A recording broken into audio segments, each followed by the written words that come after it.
MLA Sudheer Reddy గారిని మాట్లాడవలసిందిగా కోరుతున్నాను.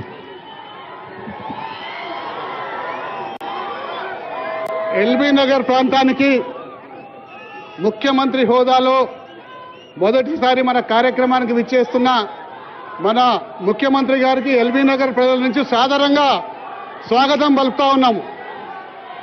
ఎందుకంటే అభివృద్ధి కార్యక్రమంలో భాగంగా హైదరాబాద్లో ట్రాఫిక్ కంజెషన్ పెరుగుతున్నది. ఆ పెరిగిన ట్రాఫిక్ కంజెషన్ డీకంజెషన్ చేయాలంటే అనేక కార్యక్రమాలు తీసుకోవాలి. కాబట్టి ఆ అనేక కార్యక్రమాల్లో ఇదొక పూర్తయిన ఫ్లైఓవర్. ప్రస్తుతానికి ఎమ్మెల్సీ ఎన్నికల కోడ్ ఉంది. మరి ఎమ్మెల్సీ ఎన్నికల కోడ్ అయిపోగానే పార్లమెంట్ ఎన్నికల కోడ్ రాబోతుంది. నేను అనుకున్నా మరి పార్లమెంట్ ఎన్నికలు అయిపోయినాక ఇది ఇనాగ్రేషన్ కాదేమో అనుకున్నా. కానీ ప్రజలకు ఇబ్బంది కలుగుతున్న ఉద్దేశంతో ఎలక్షన్ కమిషన్ని పర్మిషన్ తీసుకొని ఈరోజు ఇది ప్రజలకు అందిస్తానికి వచ్చిన ముఖ్యమంత్రి గారికి మరొకసారి ప్రత్యేకంగా ధన్యవాదాలు తెలుపుకుంటా ఉన్నాం. మరి ఇదే విధంగా అనేక రకాల సమస్యలు ఉన్నాయి. మరి ఇప్పుడు ఆ సమస్యలను ఇప్పుడే ప్రస్తావిస్తే బాగుండదు. ఎందుకంటే స్వయంగా మీ దగ్గరకు వచ్చి నేను అనేక రకాల సమస్యలు ఎల్బీ నగర్ సమస్యలు మీకు అందజేస్తాను. ఎందుకంటే ఇది మల్కాజిగిరి పార్లమెంట్లో ఒక అంతర్భాగము.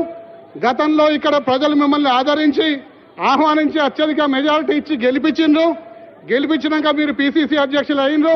దాని తర్వాత ముఖ్యమంత్రిగా ఈరోజు రాష్ట్ర పీఠం మీద అధిరోహించింది. కాబట్టి మల్కాజిగిరి ప్రజలకు ఎల్బీ నగర్లో ఒక అంతర్భాగంగా మా యొక్క కోరికలు మీరు తీరుస్తారని గట్టిగా నన్ను నమ్ముకుంటూ తప్పనిసరిగా మళ్ళా మిమ్మల్ని వచ్చి పర్సనల్గా కలుస్తామని చెప్పేసి సందర్భంగా మనవి చేసుకుంటూ మరి ముఖ్యమంత్రి గారికి విజ్ఞప్తి చేస్తున్న జైన్ కమ్యూనిటీ వాళ్ళు ఒక ఆహ్వానాన్ని తీసుకొచ్చిండ్రు. దయచేసి వారిని అనుమతించి వారి ఆహ్వానాన్ని తీసుకోవాల్సిందిగా ఈ సందర్భంగా కోరుతా ఉన్నాను.